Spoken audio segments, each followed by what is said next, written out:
disait qu'au moment où le budget de l'État augmentait, le budget de l'environnement prenait le sens inverse.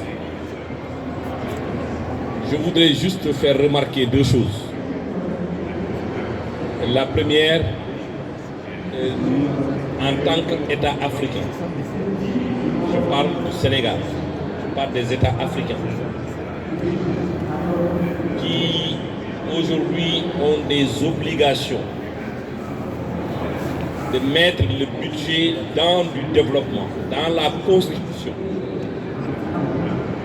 L'essentiel aujourd'hui de nos budgets est dans le développement. Au moment où également nous sommes dans une situation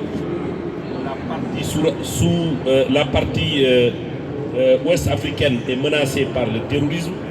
Je parle de l'exemple du Mali, du Burkina Faso, du Sénégal. Les pays qui sont obligés d'investir davantage sur leur propre défense.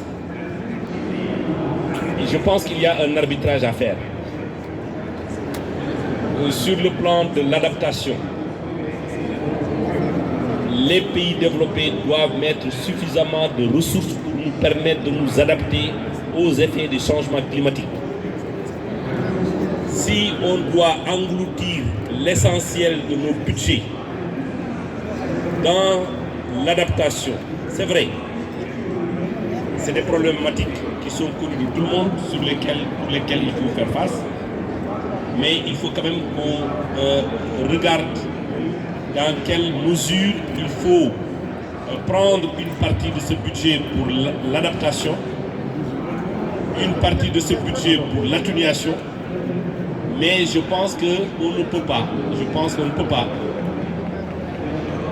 prendre l'essentiel des budgets de nos États qui ont besoin de se développer, qui ont besoin de construire des routes, qui ont besoin de faire face à des situations telles que les situations de se défendre, de défendre l'intégrité de leur territoire, comme c'est le cas du Mali, comme c'est le cas du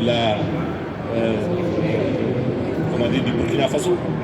Demander à ces États-là de prendre le reliquat, le reste de leur budget, pour le mettre dans la lutte contre l'érosion côtière, le mettre dans le reboisement, etc., etc. Moi, je pense que c'est tout à fait raisonnable aujourd'hui. Moi, je pense que je l'estime qu'une partie du budget national doit aller bien sûr dans le secteur de l'environnement à des endroits précis, mais il faudrait que la communauté internationale, entre guillemets, qui est en partie responsable de ce qui arrive aujourd'hui en ce qui concerne le dérèglement climatique, accompagne les États africains pour pouvoir résister, pour pouvoir faire face à ces effets de changement climatique par, bien sûr,